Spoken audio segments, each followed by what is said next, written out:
ಕಲಬುರಗಿ ಬೆಂಗಳೂರು ನಡುವೆ ಸಂಚರಿಸುತ್ತಿರುವ ವಂದೇ ಭಾರತ್ ರೈಲಿನ ಸಮಯವನ್ನು 2026ರ ಜನವರಿ 1ರಿಂದ ಅನ್ವಯವಾಗುವಂತೆ ದಕ್ಷಿಣ ಮಧ್ಯ ರೈಲ್ವೆಯ ಬದಲಾಯಿಸಿದೆ ಎಂದು ರೈಲ್ವೆ ಸಲಹಾ ಸಮಿತಿ ಮಾಜಿ ಸದಸ್ಯ ಡಾ ಬಾಬುರಾವ್ ತಿಳಿಸಿದ್ದಾರೆ. ಈ ಕುರಿತು ಮಾಹಿತಿ ನೀಡಿರುವ ಅವರು, ಕಲಬುರಗಿಯಿಂದ ಬೆಳಗ್ಗೆ 5:15ರ ಬದಲು ಬೆಳಗ್ಗೆ 6:10ಕ್ಕೆ ಹೊರಟು ಮಧ್ಯಾಹ್ನ 2:10ಕ್ಕೆ ಬೆಂಗಳೂರು ತಲುಪಲಿದೆ. ಪ್ರಯಾಣಿಕರ ಕೋರಿಕೆ ಮೇರೆಗೆ ಸತ್ಯಸಾಯಿ ಪ್ರಶಾಂತಿ ನಿಲಯಂ ಪುಟ್ಟಪರ್ತಿನಲ್ಲಿ ನಿಲುಗಡೆಯಾಗಲಿದೆ.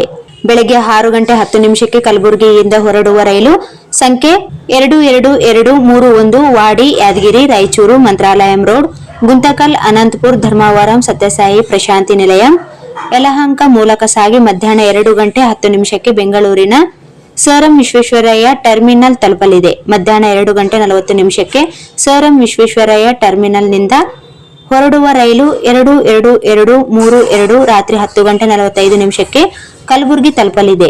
ಈ ಮುಂಚೆ ರಾತ್ರಿ 11:30 ತಲುಪುತ್ತಿತ್ತು. ಸೋಲಾಪುರ್ ಕಲಬುರಗಿ ಸೇವೆ ರದ್ದು. ರಾಯಚೂರು ಸೋಲಾಪುರ್ ಆಡ್ ಬ್ಲಾಕ್ ಆಗಿರುವ ಕಾರಣ ಕಲಬುರಗಿ ಸೋಲಾಪುರ್ ನಡುವಿನ ರೈಲು ಸಂಚಾರ ರದ್ದುಗೊಳಿಸಲಾಗಿದೆ ಎಂದು ರೈಲ್ವೆ ಸಲಹಾ ಸಮಿತಿ ಮಾಜಿ ಸದಸ್ಯ ಡಾ ಬಾಬುರಾವ್ ತಿಳಿಸಿದ್ದಾರೆ. ಡಿಸೆಂಬರ್ 13ರಂದು ಹಾಸನದಿಂದ ಹೊರಡುವ ಹಾಸನ ಸೋಲಾಪುರ್ ರೈಲು ಸಂಖ್ಯೆ 11312 ಕಲಬುರಗಿಯವರೆಗೆ ಮಾತ್ರ ಸಂಚರಿಸಲಿದ್ದು, ಕಲಬುರಗಿ ಸೋಲಾಪುರ್ ನಡುವಿನ ಸೇವೆಗಳು ರದ್ದಾಗಿವೆ. ಅದೇ ರೀತಿಯಾಗಿ ಸೋಲಾಪುರ್ ಹಾಸನ ಎಕ್ಸ್ಪ್ರೆಸ್ ರೈಲು ಡಿಸೆಂಬರ್ 14ರಂದು ಸೋಲಾಪುರದಿಂದ ಹೊರಡಬೇಕಾಗಿದ್ದ ಸೋಲಾಪುರ್ ಹಾಸನ ಎಕ್ಸ್ಪ್ರೆಸ್ ರೈಲು 11311 ಕಲಬುರಗಿಯಿಂದ ಹೊರಡಲಿದೆ ಎಂದು ಅವರು ಪತ್ರಿಕಾ ಹೇಳಿಕೆಯಲ್ಲಿ ತಿಳಿಸಿದ್ದಾರೆ.